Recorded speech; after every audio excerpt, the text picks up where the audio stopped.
ఆంధ్రప్రదేశ్ రాజధానిగా అమరావతి ఎప్పుడైతే చట్టబద్ధత పార్లమెంట్లో దీనికి సంబంధించినటువంటి బిల్లు ప్రవేశపెట్టారో అదే సమయంలో వైఎస్ఆర్ కాంగ్రెస్ పార్టీ అధినేత వైఎస్ జగన్ కొత్తగా ప్రతిపాదించినటువంటి మచిలీపట్నం, విజయవాడ, గుంటూరు మావి గన్ ప్రతిపాదన పెద్ద ఎత్తున ట్రోల్ అయితే అవుతుంది. కానీ అదే సమయంలో అసలు మావి గన్ ఏంటి అనే ఒక చర్చ కూడా మొదలైంది.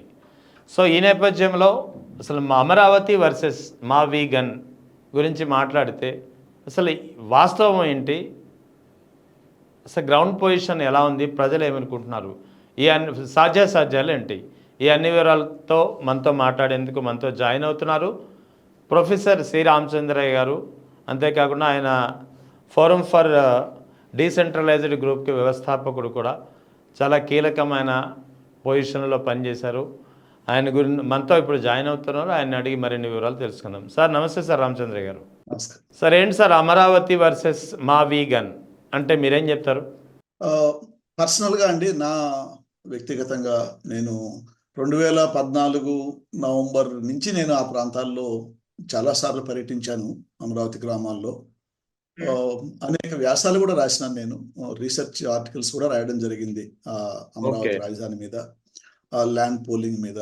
సో ఇటీవల కాలంలో కూడా నేను ఆ గ్రామాల్లో వెళ్ళి కొంత పాత పరిచయాలని మళ్ళా కలుసుకోవడం జరిగింది. సో నిరంతరం నేను అమరావతి మీద ఫాలో అవుతున్నాను. ఒక పుస్తకం రాయాలని కూడా కొంచెం ఆగింది. దాన్ని ఎప్పుడు ఒకసారి ఒక 2 ఏళ్లలో పూర్తి అవుతుంది. ఇది ఒకటి. నేను అర్బన్ జాగ్రఫీ నా ఫీల్డ్ అండి. సిటీస్ ఎలా పెరుగుతాయి, సిటీస్ యొక్క సమస్యలు ఎలా ఉంటాయి, ఇట్లాంటిది అర్బన్ స్టడీస్ నా రీసెర్చ్ సబ్జెక్ట్ ఫీల్డ్ కూడా. సో నాకు సిటీస్ పట్ల కొంత అవగాహన ఉంది మొదటి నుంచి. అది మా ఫీల్డే. అది నా అభిప్రాయం అంటే, నేను కడప జిల్లా రాజంపేట ప్రాంత వాసిని, రాయలసీమ జిల్లా వాసిని, నేటివ్ ప్లేస్ అనుకుంటే. హైదరాబాద్లో జాబ్ చేసినాను. నేను అంతకుముందు ఢిల్లీలో జవహర్లాల్ నెహ్రూ యూనివర్సిటీలో పిహెచ్డి చేసినాను. సో ప్రపంచంలో చాలా దేశాలు తిరిగినాను అకాడమిక్ వర్క్లో. ఈ సిటీస్ పట్ల, అంటే కొత్తగా వచ్చిన సిటీస్ పట్ల కూడా, స్మార్ట్ సిటీస్ అని, కొత్త సిటీస్ అని, వీటన్నిటి పట్ల కూడా కొంత అవగాహన ఉంది నాకు. ఈ నేపథ్యంలో నేను ఈ ప్రాజెక్ట్ని చూసినప్పుడు శివరామకృష్ణన్ కమిటీతో కూడా నేను 2-3 సార్లు ఇంటరాక్ట్ కావడం జరిగింది పర్సనల్గా ఆ కమిటీతో. నా అభిప్రాయం ఏంటంటే, ఈ విభజిత ఆంధ్రప్రదేశ్ ఒక పెద్ద రాజధాని కోసం పోకూడదు అనేది నా వ్యక్తిగతంగా, నాకున్న అనుభవాన్ని దృష్టిలో పెట్టుకొని, ఈ రాష్ట్ర శ్రేయోభిలాషిగా, ఈ రాష్ట్రంలో ఉన్నటువంటి ప్రాంతీయ అసమానతలు, ఉత్తరాంధ్ర, దక్షిణ కోస్తా, ఇటు రాయలసీమ, ఇటువంటి మనకున్నటువంటి శ్రీబాగ్ ఒడంబడిక, దీనికి ఒక చరిత్ర ఉంది. ఇక్కడ అంతా ఒక యూనిఫామ్ స్టేట్ కాదు ఇది. కల్చరల్గా, జోగ్రాఫికల్గా ఇది ఒక నిర్ణయం అన్ని ప్రాంతాలకు సరిపడేటువంటి ప్రాంతం కాదు ఇది మన విభజిత ఆంధ్రప్రదేశ్. ఇంతకుముందు ఏంటంటే, హైదరాబాద్ ఒక పెద్ద రాజధానిలో అందరం ఉన్నాం కాబట్టి ఇవన్నీ అంత ప్రముఖంగా ముందుకు వచ్చేటివి కాదు. ఇప్పుడు ఇవి ప్రముఖంగా ముందుకు వస్తున్నప్పుడు ఒక పెద్ద రాజధాని కోసం ఆంధ్రప్రదేశ్ వెళ్ళకూడదు అనేది నా అభిప్రాయం. అప్పటి నుంచి నేను ఇప్పటికి కూడా అదే అభిప్రాయాన్ని కట్టుబడి ఉన్నాను. 2, మనకు చుట్టుపక్కల, అంటే విభజిత ఆంధ్రప్రదేశ్ చూస్తే తూర్పున సముద్రం ఉంది అనుకుంటే, ఉత్తరము దక్షిణాన కొంచెం ఈ సౌత్, వెస్ట్ 3 పెద్ద మహానగరాలు ఉన్నాయి. హైదరాబాదు, బెంగళూరు, చెన్నై. ఈ 3 మహానగరాలతో మన విభజిత ఆంధ్రప్రదేశ్కు నిరంతరం సంబంధాలు ఉండేటువంటి నగరాలు అవి. సో వీటిని తలదన్నే మరొక పెద్ద నగరాన్ని ప్లాన్ చేసి నేను నిర్మిస్తాము, ఇది ప్రపంచ స్థాయి రాజధాని అవుతుంది, ఇట్లాంటివన్నీ చాలా ప్రజలని మభ్యపెట్టేటువంటి ఒక మోసపూరిత ప్రకటనలు అనేది నేను 2015 నుంచి కూడా నాకున్నటువంటి వైఖరి. ఎందుకంటే చండీగఢ్ని చూసినాము, భువనేశ్వర్ని చూసినాము, గాంధీనగర్ని చూసినాం. దాదాపు 3-4 దశాబ్దాల తర్వాత కూడా అవి ఒక ఆర్థిక నగరాలుగా పైకి రాలేదు. ఒక వైబ్రెంట్, అంటే ప్రజలకు పెద్ద ఎత్తున ఉపాధి కల్పించేటువంటి నగరాలుగా కూడా అవి పైకి రాలేదు. ఎందుకంటే లేదు కొత్తగా సార్, ప్రతిదీ ప్లాన్ చేసి నవారాయ్పూర్ పరిస్థితి కూడా అదే కదా, ఛత్తీస్గఢ్ అదే రాజధాని. అది మరీ రీసెంట్ది కాబట్టి నేను పాతవి చెప్తున్నా యా, ఉదాహరణకి. ఎగ్జాక్ట్లీ. ఇది రీసెంట్ది. సో ఎందుకంటే కొత్తగా ప్లాన్ చేసి కట్టేటప్పుడు ప్రతిదీ పెద్ద పెద్ద వీధులు, పెద్ద పెద్ద ప్లాట్ సైజు, పెద్ద పెద్ద కడుతున్నప్పుడు నీకు అక్కడ అది అందరినీ ఆహ్వానించి తనలో ఇముడ్చుకునేటువంటి నగరం కాలేదు ఆ విధమైనటువంటి నగరాలు. దాంతో ఏమవుతాయి, ఇవి పక్కనున్నటువంటి పాత నగరమే ప్రధాన నగరం అయిపోతుంది. ఇప్పుడు భువనేశ్వర్కి కటక్, చండీగఢ్ అంటే ఉమ్మడి రాజధాని అయితే కూడా రెండు రాష్ట్రాలకు ఉమ్మడి రాజధాని అయితే కూడా అది ఈ రోజుకి 10 లక్షల జనాభా దాటలేదు. అది గాంధీనగర్కి అయితే అహ్మదాబాద్లో జనాలు ఎక్కువ ఉంటారు, గాంధీనగర్కి వచ్చిపోతూ ఉంటారు, పెద్దగా లేదు.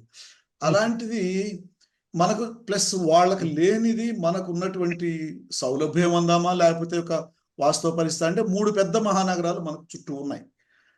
అట్లాంటప్పుడు ఒక పెద్ద మహానగరాన్ని నిర్మిస్తామని ఎవరన్నా కానీ అది ఆంధ్రప్రదేశ్ రాష్ట్రానికి చాలా అనర్థదాయకం.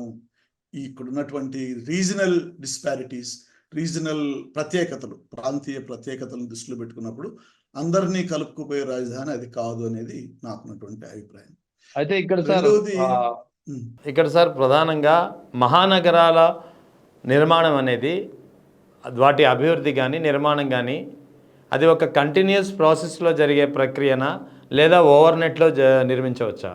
అది ముందు అక్కడ పరిస్థితులు అనుకూలిస్తే కంటిన్యూస్ ప్రాసెస్లో ఆర్గానిక్గా ఏ పరిస్థితులకు అనుకూలంగా అక్కడ ఆర్థిక కార్యకలాపాలు జరుగుతాయో దాని ప్రకారం నగరం విస్తరిస్తూ పోతుంది. ఒక్కొక్కసారి ఒకే డైరెక్షన్లో విస్తరించవచ్చు, ఒక్కొక్కసారి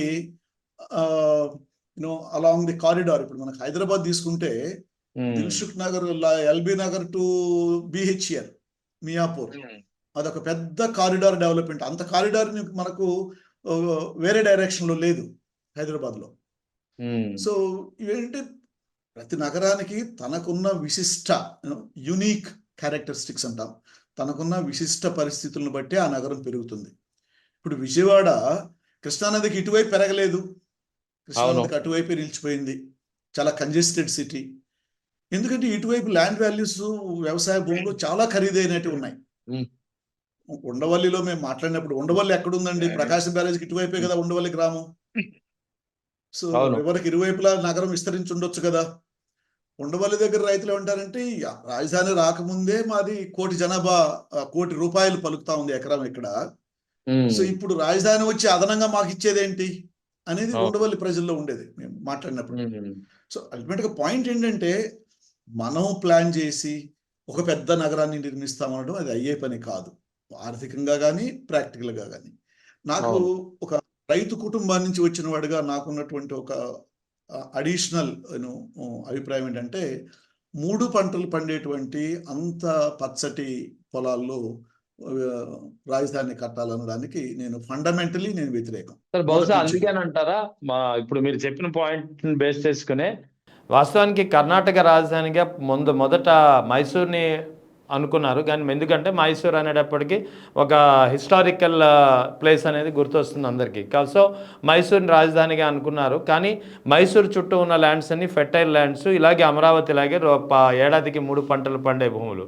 అటువంటి ఫెర్టైల్ ల్యాండ్స్ని ఎందుకు నాశనం చేయడం అనే కారణంతో దానికి 100-110 కిలోమీటర్ల దూరంలో ఉన్న బెంగళూరుని ఎంచుకుని అక్కడ కూడా ఏ నిర్మాణాలు అవసరమైతే అవే నిర్మించి మిగిలింది వదిలేస్తే అవి కాలక్రమంలో అభివృద్ధి చెందాయనేది ఒక వాదన ఈ మధ్యన కొత్తగా వస్తుంది. అవును, ఎందుకంటే వ్యవసాయ భూములు కూడా అర్బనైజ్ అవుతూ ఉంటాయి, మనం హైదరాబాద్ చుట్టుపక్కల చూసినాం చాలా చోట్ల. కానీ అవి కాలక్రమేణా అవుతాయి. ఆ రైతు యొక్క ఒక స్వీయ నిర్ణయంతో జరుగుతుంది. ఇప్పుడు ఒక రైతు తన 5 ఎకరాలని ఒక రియల్ ఎస్టేట్ వెంచర్కి ఇవ్వాలా వద్దా అనేది ఆ రైతు ఆ రోజు నిర్ణయించుకుంటాడు.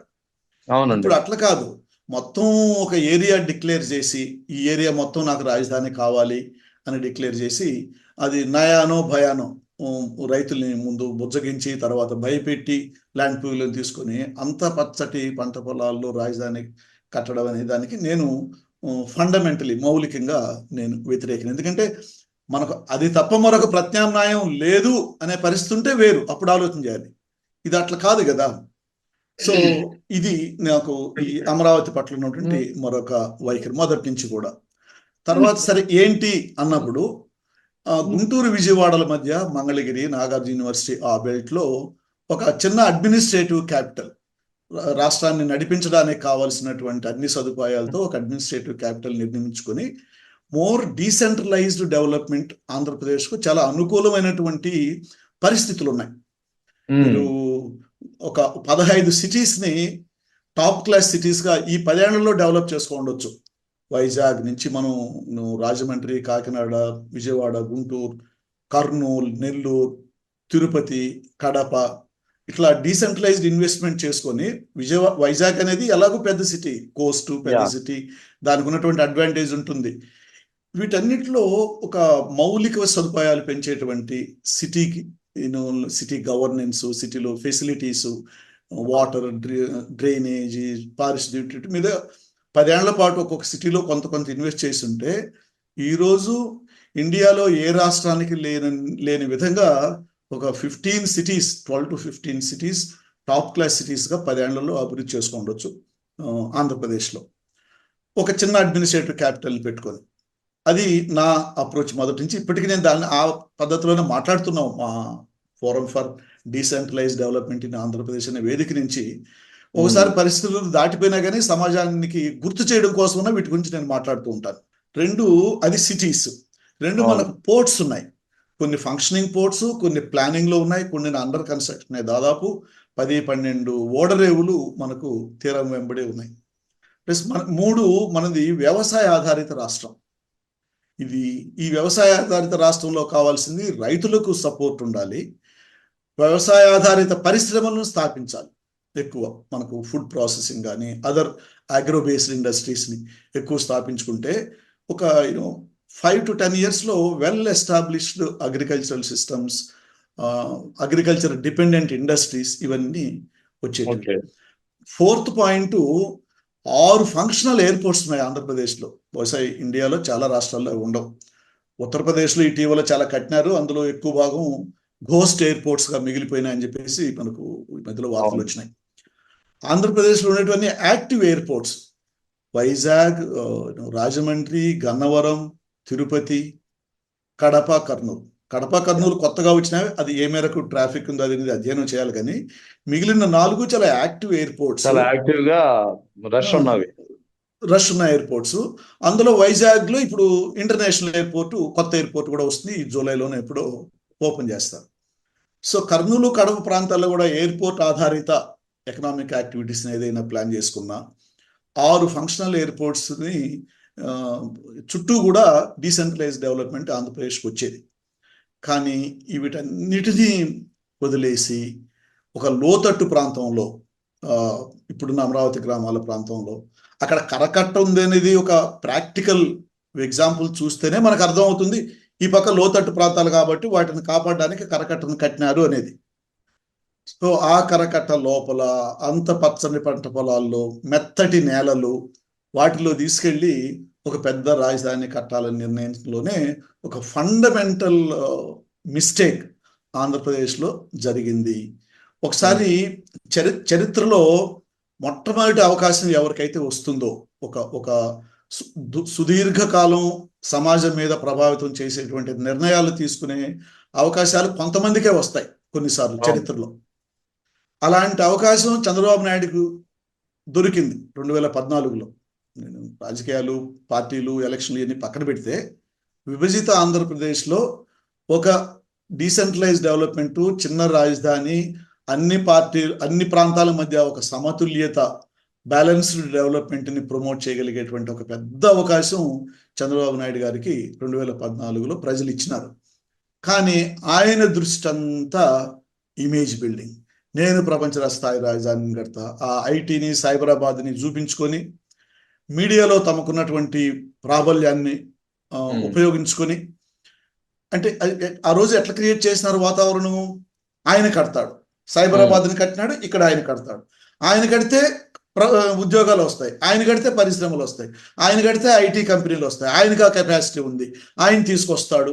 ఈ టైప్లో చేసి సింగపూర్ వాళ్ళని కన్సల్టెంట్స్గా పెట్టుకొని పనికి రాని అబద్ధపు గ్రాఫిక్స్ ని సర్క్యులేట్ చేసి ఈరోజు ఆ గ్రాఫిక్స్ సర్క్యులేట్ చేయరు చూడండి. ఎందుకు చేయరు? అవును. చేయట్లేదు ఆ కదా రోజు అసలు. సర్క్యులేట్ చేసిన వాళ్ళు ఈరోజు ఎందుకు చేయరు? అవును. ఎందుకంటే అవి ఫాల్స్. సింగపూర్ వాడు వాడు మాస్టర్ ప్లాన్ లో కింద ఒక చిన్న నోట్ ఇస్తాడండి. ఇవి కేవలం రిప్రజెంటేషనే కానీ ఫ్యాక్ట్ కాదు అని ఒక చిన్న నోట్ ఇస్తాడు సింగపూర్ వాడు. ఇప్పుడు మాస్టర్ ప్లాన్ చూస్తే ఎవరైనా గమనిస్తే. కానీ మన వాళ్ళు సింగపూర్ వాళ్ళు ఇచ్చిన మాస్టర్ ప్లాన్ కాబట్టి ఈ చిన్న అంటే గమనిక అంటారమే దాన్ని ఉమ్, పక్కన పెట్టేసి ఈ గ్రాఫిక్స్ ని సర్క్యులేట్ చేసి, నేను రైతులతో కొన్ని చోట్ల మాట్లాడినాను. మీరు ఇట్లా ఇట్లా ఉంటుంది అనుకుంటున్నారా సిటీ అంటే? అవును ఇట్లా ఉంటుందనే అనుకుంటున్నాం, చంద్రబాబు నాయుడు కట్టగలడనే అనుకుంటున్నాం. అది ఆ గ్రాఫిక్స్ బొమ్మల్ని ఇన్విటేషన్ కార్డుల మీద కూడా పెట్టారు. ఆ రోజు అది ఫౌండేషన్ వేసేటప్పుడు ఇన్విటేషన్ కార్డుల మీద, ప్రభుత్వ హోర్డింగ్లు ప్రకటనల మీద, ఇంకా ప్రభుత్వ మీడియా అయితే ఇంకది అమరావతి ఎలా ఉండబోతున్నారు అంటే భూములు లాక్కోవడం కోసం ఒక విధమైనటువంటి మాయాజాలాన్ని సృష్టించి పొరపాటుతో దాన్ని విమర్శించడామంటే నువ్వు ఆంధ్రప్రదేశ్కి వ్యతిరేకివి, ఆంధ్రప్రదేశ్ అభివృద్ధిని నువ్వు వ్యతిరేకిస్తున్నావు. ఎగ్జాక్ట్లీ. ఆయన ఒక అద్భుతమైనటువంటి మహానగరాన్ని సృష్టిస్తుంటే మీరు అందరూ అడ్డుపడుతున్నారు. మేము అప్పుడు హైదరాబాద్లో సర్వీస్లో ఉండేవాడిని, నేను జాబ్లో. సో అక్కడి నుంచి విమర్శిస్తే హైదరాబాద్లో ఉండే వాళ్ళకి మీకేం పని, మాదేదో మా అగసాట్లు మేము పడుతున్నాం ఆంధ్రప్రదేశ్లో అని తెలుగుదేశం వాళ్ళు విమర్శించేవాళ్ళు. అంటే ఒక ఎమోషనల్ బ్లాక్మెయిల్ అండి. ఆ రోజు ఒక ఎమోషనల్ బ్లాక్మెయిల్ పబ్లిక్ని చేసి దాన్ని వాళ్ళు గ్రౌండింగ్ చేయడం మొదలుపెట్టింది. ఈ రోజుకి ఎట్లుందో మనం చూస్తున్నాం. సార్ ఓవరాల్గా అంటే ఇక్కడ మీరు చెప్తున్నారు చాలా క్లియర్గా. ముఖ్యంగా ఒకటి, అమరావతి ప్రాంతంలో అక్కడ ఏదైతే సాయిల్ ఉందో 3 పంటలు పండే భూముల్ని నాశనం చేసి కరకట్టకి దిగువన ముంపు ప్రాంతంలో కట్టడాన్ని నేను ఫస్ట్ నుంచి వ్యతిరేకమని. సో అదే సమయంలో రాజధానిగా ఒక డీసెంట్రలైజేషన్ డెవలప్మెంట్ ఉండాలి అంటున్నారు. అంటే ఇక్కడ వైఎస్ జగన్ గతంలో 2019-24 మధ్యలో తీసుకొచ్చినటువంటి 3 క్యాపిటల్స్ ఇష్యూ అనేది మీరు చెప్తున్న వాదనకి యాప్ట్ అవుతుంది కదా? ఒక ఇన్ ప్రిన్సిపల్ చూస్తే అట్లా అవుతుంది, కానీ పాలిటిక్స్ లో అట్లా జరగవు. జగన్ వైపు నుంచి జరిగిన పొరపాటు ఏంటంటే రైట్ టైంలో అతను ఆ ప్రపోజల్ తీసుకురాలా. ఇది తన ప్రతిపక్ష నాయకుడిగా ఉన్నప్పుడే ఇవి తీసుకురావాలి. తీసుకొచ్చింటే ఏమైందంటే అప్పుడు ఒక కౌంటర్ నెరేటివ్ అయిండేది. అమరావతి వర్సెస్ 3 క్యాపిటల్సా, 3 క్యాపిటల్స్ కాకపోతే 4 అంటే అప్పుడు చర్చకి అవకాశం ఉండేది. ఇప్పుడు ఏమైపోయిందంటే ఇప్పుడు పాలిటిక్స్ లో టైమింగ్ ఈజ్ ఇంపార్టెంట్ అండి. ఇప్పుడు ఆ టైమింగ్తో ఏమవుతుంది, కొన్ని వేల కోట్లు ఖర్చు అయిపోయాయి, కొన్ని భవనాలు వచ్చాయి, కొన్ని తాత్కాలికము, కొన్ని పర్మనెంట్, అటు ఇటుగా. మనం అధికారంలో ఉంటేనే మాట్లాడాల్సిన అవసరం లేదు కదా. రాజకీయ పార్టీలకు అధికారంలో లేనప్పుడు కూడా అంతే బాధ్యత ఉంటుంది, మాట్లాడాల్సినటువంటి బాధ్యత. ఈ అధికారంలో ఉన్నప్పుడేమో నీ ఆలోచనలు నువ్వు అమలు చేయొచ్చు, అధికారంలో లేనప్పుడు సమాజానికి ఏది మంచిదో చెప్పాల్సిన బాధ్యత రాజకీయ పార్టీల మీద ఉంటుంది. అక్కడ జగన్మోహన్ రెడ్డి గారు ముఖ్యమంత్రి అయ్యే వరకు ఆగడం అనేది ఒక బలహీనత, లేకపోతే మిస్టేక్. ఇంకా మళ్ళీ ఏమైపోయింది, దానికి వ్యతిరేకంగా బ్యాక్లాష్. అసలు డీసెంట్రలైజ్ డెవలప్మెంటే అనుకుంటే దానికి పేరు 3 రాజధానులను పెట్టాల్సిన అవసరం లేదు, క్వైట్ గా చేయొచ్చు. ప్లస్ ఇంకోటి ఏంటంటే ఎక్కడైతే అడ్మినిస్ట్రేషన్, చీఫ్ మినిస్టర్స్ అడ్మినిస్ట్రేషన్ ఉంటుందో అక్కడ హైకోర్టు ప్రధాన బెంచ్ ఉండాలండి. ఎందుకంటే ఇప్పుడు హైకోర్టు కెన్ హ్యావ్ 3 బెంచెస్ అనుకుందా. ఒక బెంచ్ ముఖ్యమంత్రి చోట ఉంటే ఒక బెంచ్ రాయలసీమలోను, ఇంకొక బెంచ్ వైజాగ్లోనూ ఉండొచ్చు. కానీ ముఖ్యమంత్రి ప్రధాన ఆఫీసులన్నీ ఉండే చోట హైకోర్టు బెంచ్ ఎందుకు ఉండాలంటే గవర్నమెంట్కి వ్యతిరేకంగా చాలా పిటిషన్లు వస్తూ ఉంటాయి, పబ్లిక్ ఇంట్రెస్ట్ లిటిగేషన్స్ అనేక రూపాల్లో, ప్రభుత్వ విధానాలను విమర్శించేటివో, ప్రశ్నించేటివో, లేకపోతే ఇంకెక్కడో చోట ఒక ప్రాజెక్టులో గొడవైంది హైకోర్టులో వేస్తుంటారు. అక్కడ ఆ గవర్నమెంట్ ప్లేడర్స్ నిరంతరం ప్రభుత్వ అధికారులతో సంప్రదించి వీళ్ళు కౌంటర్స్ చేయాలి. సో దానికి ఎప్పుడు కూడా చీఫ్ జస్టిస్ బెంచ్ అనేది ముఖ్యమంత్రి వాళ్ళ చోటు ఉంటూ, other benches can be far away places మనకు ఉన్నాయి కాబట్టి. So that is decentralisation. మనం దానికి మరొక న్యాయ రాజధానిని పేరు పెట్టాల్సిన అవసరం లేదు.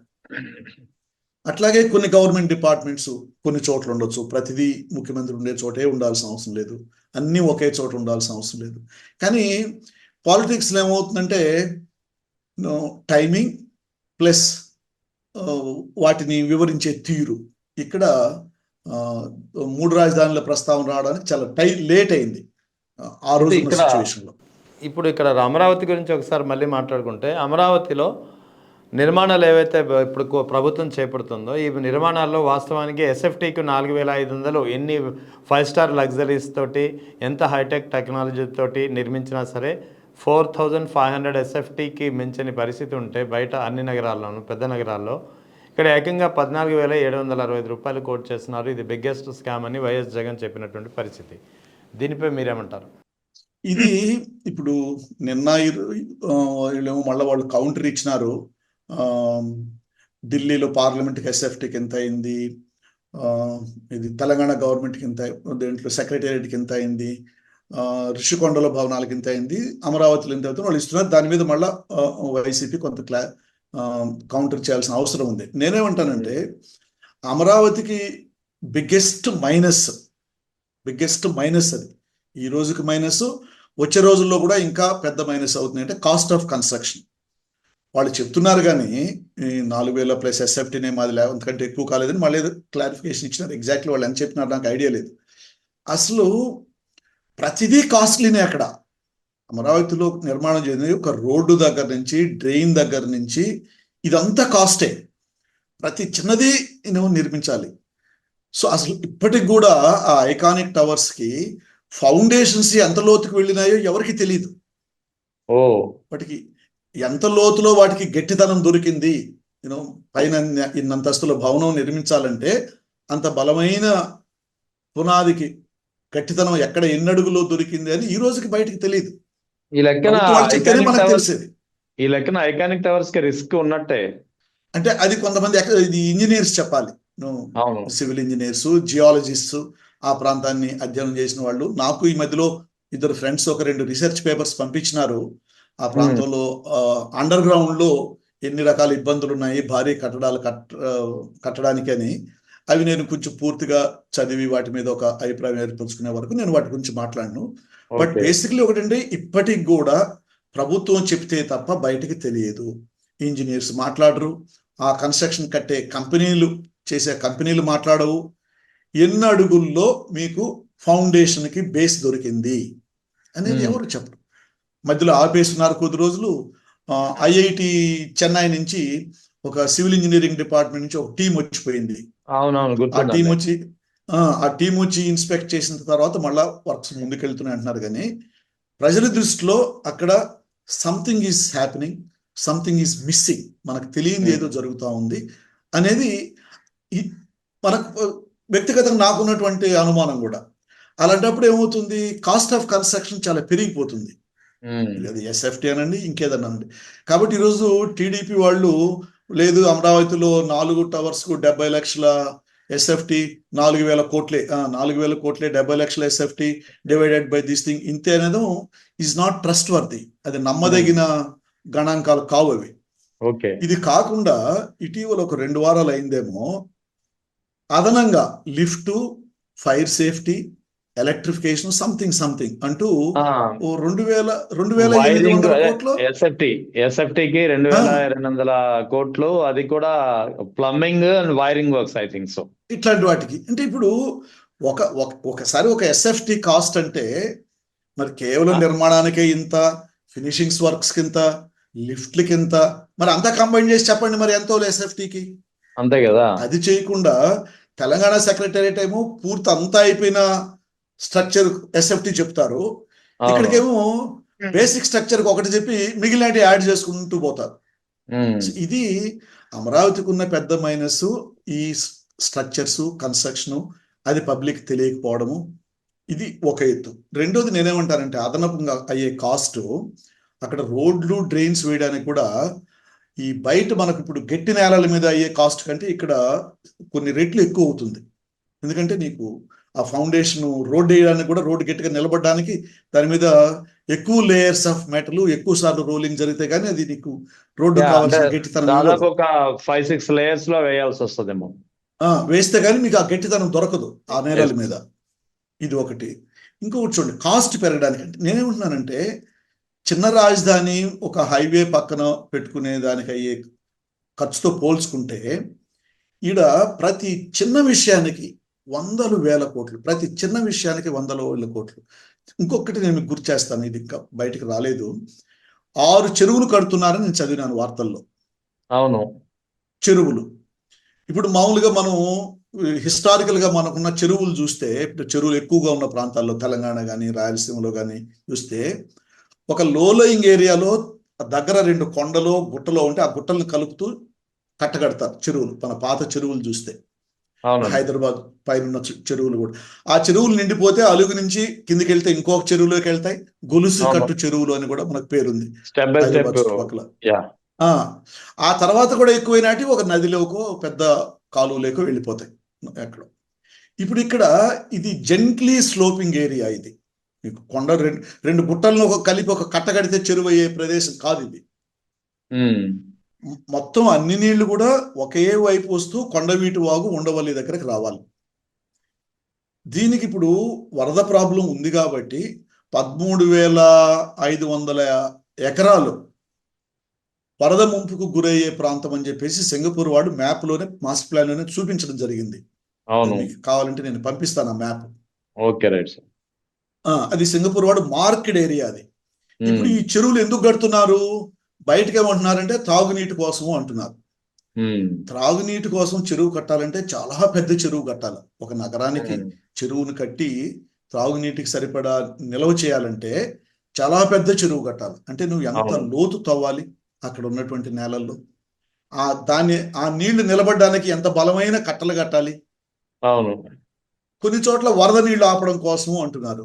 అసలు ఆ మట్టిని ఒక కట్టగా నిలబెట్టాలంటే అది కట్టగా నిలబడేటువంటి మట్టి కాదు ఇది. మన చెరువు కట్టలతో పోల్చుకున్నప్పుడు నేనేమన్నానంటే, ఇదంతా ఎన్ని వందల కోట్ల రూపాయలు, ఎంత అనవసరమైన ఖర్చు. ఏమైతుంటే ఫండమెంటల్ గా ఒక లొకేషన్, రాంగ్ లొకేషన్ ఎంచుకున్న తర్వాత దానికి అదనంగా అయ్యేటువంటి అన్ని ఖర్చులు ఇవి. చివరిగా వరద నీళ్ళు ఎక్కడికి పోవాలండి? నేను ఇంతకు ముందు కూడా ఒకసారి ఒక ప్రెస్ మీట్ లో మాట్లాడాను. అన్ని కలిపి కొండవీటి వాగులేకి రావాలి. అంతే కదా. కొండవీటి వాగులోంచి ప్రకాశం బ్యారేజీ రిజర్వాయర్లోకి వెళ్ళిపోవాలి. ప్రకాశం బ్యారేజ్ నీళ్లు ఎప్పుడు కూడా ఇప్పుడు ఒక 2 అడుగులు 3 అడుగులు ఎక్కువలోనే ఉంచుతున్నారంట కొండవీటి వాగుల నీళ్ల కంటే. అవును. కాబట్టి సహజ సిద్ధ ప్రవాహంతో కొండవీటి వాగులో నీళ్లు, వరద నీళ్లు ప్రకాశం బ్యారేజ్లోకి వెళ్ళవు, వెనక్కి కొడతాయి. అందుకని 2015-19 మధ్యలో ఉండవల్లి దగ్గర ఒక 15 పంపులు కట్టినారు, లిఫ్ట్ పంపు ఇచ్చేయడానికి.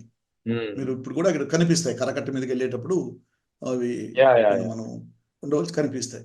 నేనేమంటున్నానంటే, ఎక్కడైనా ఇండియాలో, ప్రపంచంలో గురించి నాకు తెలియదు, ఎక్కడైనా ఉండొచ్చునేమో, ఇండియాలో ఏ సిటీలో అయినా సరే, అది చిన్న సిటీనా పెద్ద సిటీనా రాజధాని కాదనుకుందాం, వరద నీళ్ళని ఎత్తిపోసేటువంటి సిటీ ఎక్కడైనా ఉందా? ఎక్కడా లేదు, ఉండదు. అంటే నేనేమంటే, ప్రతిదీ అమరావతి ఒక ఖరీదైన నగరం, ఆంధ్ర రాష్ట్రానికి ఎందుకు ఇది ఒక ఆర్థికంగా ఒక బరువైన ప్రాజెక్టు. నేను గుదిబండ అంటూ ఉంటాను. ఆర్థికంగా ఒక గుదిబండ ఎట్లా అవుతుందంటే, కేవలం అక్కడ కట్టేటువంటి బిల్డింగ్సే కాదు, రోడ్లు కానీ, డ్రైన్స్ కానీ, వరద నీళ్లు కానీ, చెరువులు కానీ, ప్రతి ఒక్కటి అదనంగా ఖర్చు పెట్టి మీరు రాష్ట్రం మీద భారాన్ని మోపుతున్నారు. దీనికి సంబంధించే ఇప్పుడు మావిగన్ అని కొత్తగా ప్రతిపాదన తీసుకొచ్చారు వైఎస్ జగన్. ఎందుకంటే ఆయన చెప్పేది ఏంటంటే, ఇటు హైవే కనెక్టివిటీ ఉంటుంది, డెన్సిటీ ఉన్న ప్రాంతం, 0 డే నుంచే ఇన్కమ్ అనేది జనరేషన్ ఉంటుంది కాబట్టి ఒక వయబిలిటీ, ఒక సస్టైనబిలిటీ ఉంటుంది. అది కూడా సెంటర్ ఆఫ్ ద అమరావతికి అటు ఇటు ఉన్న ప్రాంతమే కాబట్టి అనేది ఒక ప్లాన్ బి అంటున్నారు. దీన్ని వాస్తవంగా ఎలా సమర్థిస్తారు మీరు? ఏంటి విషయం? ఇప్పుడు ఇది నా మొదటి నుంచి నాకున్న ఆలోచనకు కొంత అనుకూలంగా ఉంటుంది. ఎందుకంటే నేను మొదటి నుంచి అన్ని కూడా మంగళగిరి దగ్గర చిన్న క్యాపిటల్, డీసెంట్రలైజ్ డెవలప్మెంట్ అనేది నా అప్రోచ్. ఇప్పుడు గుంటూరు టు విజయవాడ సేమ్ నా ఆలోచన ప్రకారమే ఉంటుంది. ఆయన అదనంగా మచిలీపట్నం పోర్ట్ కలిపినాడు, అందులో నష్టం లేదు. పోర్ట్ అనేది ఎకనామిక్ డెవలప్మెంట్ కి ప్రాబ్లం అంతా ఎక్కడ. కాబట్టి ఫండమెంటలీ మావిగన్ అనేది మీరు ఆయన కూడా అన్నాడు, ఈ పేరు మీకు ఇష్టం లేకపోతే మరొక పేరు ఇంకో పెట్టుకోండి పేరు పెట్టుకోమన్నారు. కానీ అవును, ఆ పేరు అన్నాడు. జస్ట్ కానీ క్యాజువల్ గా చెప్పిన పాట అంతే. మాట్లాడండి. కానీ ఒకటది దానికి ఒక రిధంలో ఆ పేరు వచ్చింది కాబట్టి విమర్శించే వాళ్లకు అవకాశం దొరికింది. కానీ but fundamentally it is a strong proposal. Yeah Guntur to Vijayawada highway develop అవుతుంది. పాయింట్ ఏంటంటే ఇప్పుడు ఇప్పుడు కట్టే వాటిని ఏం చేయాలి, ఎక్కడ ఆపాలి అనేది ఒక జటిలమైనటువంటి సమస్య. ఇది అమరావతి ఇంత సులభంగా పరిష్కారం అయ్యే సమస్యగా లేదు. ఎందుకంటే వేల కోట్ల అప్పు తెచ్చి ఆయన పెడుతూ ఉంటాడు, పెట్టే కొద్దీ దానికి అనుకూలమైంది. సో ఆ నెరేటివ్ బిల్డప్ చేస్తుంటారు వాళ్ళ మీడియాలో. ఆంధ్రప్రదేశ్ రాష్ట్రానికి అయితే మాత్రం అమరావతి ఒక భారీ ఖరీదైన గుదిమండగా మిగిలిపోతుంది. దీని గురించి ప్రత్యామ్నాయాలు ఏం ఆలోచించినా మంచిదే రాష్ట్రానికి, అది నా అభిప్రాయం. సో ఓవరాల్గా ఫైనల్గా చెప్పండి, అమరావతి వర్సెస్ మావిగన్ ఈ రెండిట్లో ఏది బెటర్ అంటే మీరేం చెప్తారు? నేను నా ఒరిజినల్ థింకింగ్కు అనుకూలంగా ఉంది కాబట్టి మావిగన్ అనేది, సో నేను దాని వైపే మొగ్గు చూపుతాను. ఎందుకంటే ఇక్కడ 0 డే నుంచి ఇన్కమ్ జనరేషన్ అవుతుంది, దాదాపు 34-35 లక్షల జనాభా కనిపిస్తుంటుంది. అదేవిధంగా ఒక పోర్ట్ సిటీ ఉంటుంది, అంటే ఒక సీషోరు ఒక రివర్ బెడ్ ఉన్న ఏకైక రాజధాని కావచ్చు బహుశా నాకు తెలిసినంత వరకు. మీరు చెప్పాలి మీలాంటి పెద్దలు. అవి ఎట్లున్నా అదనంగా పెట్టే ఖర్చు తగ్గుతుంది కదా. ఎగ్జాక్ట్లీ ఫండమెంటల్ పాయింట్ ఏంటంటే కేవలం ఒక 20,000 కోట్లతో అయిపోవచ్చు అనేది జగన్ అంచనా. ఇప్పుడు ప్రభుత్వం ఈ రోజు కూడా అమరావతికి అనుకూలంగా మాట్లాడే ప్రభుత్వం కానీ ప్రభుత్వ పెద్దలు కానీ ఒక్క మాట చెప్పమనండి, ఇంకా ఎన్ని వేల కోట్లు ఖర్చు పెడితే ఈ అమరావతి పూర్తి అవుతుంది అనే చెప్పమనండి, సరిపోతుంది. ఇప్పుడు 2028కి అది పూర్తి చేస్తాం ఇది పూర్తి చేస్తాం అంటున్నారు, ఎందుకంటే ఎలక్షన్ టైంకి ముందు. ఓకే, కానీ ఎన్ని వేల కోట్లు ఇంకా తెచ్చి ఖర్చు పెడితే అది మీరు ఏదైతే పూర్తి అవుతుంది అంటున్నారో అది చెప్పరు. అది చెప్పనంత వరకు ఇది అమరావతి అనేది ఒక ప్రశ్నార్థకమైన ప్రాజెక్టు. దీన్ని అల్టిమేట్ గా ఏంటి, ఆంధ్రప్రదేశ్ రాష్ట్రం మీద ఆర్థిక బరువు తగ్గించుకోవడానికి. ఈ ఆర్థిక బరువును ఎందుకు మోయాలి విభిన్న ప్రాంతాల ప్రజలు, ఎవరి కోసం మోయాలి? దానికి మళ్ళీ ఎమోషనల్ బ్లాక్మెయిల్ గా ఆంధ్రుల ఆత్మగౌరవం ఏమీ కాదు. అమరావతి ఏ విధంగానూ ఆంధ్రప్రదేశ్ ప్రజలకు ఆత్మగౌరవం కాదు, అది గుండెకాయ కాదు వాళ్ళు ప్రచారం చేసుకున్నట్టు. That be a small administrative capital, a costly capital. దాని భారమంతా ఆంధ్రప్రదేశ్లో అన్ని ప్రాంతాల ప్రజలు మోయాల్సి రావడమే ఒక దురదృష్టకరమైనటువంటి పరిస్థితి. అందుకని నా వ్యక్తిగతంగా నేను కూడా అమరావతి ప్రాజెక్ట్ని నిరంతరం ప్రశ్నిస్తూనే ఉంటాను. Yes sir, right sir, right sir, thank you very much sir, thank you.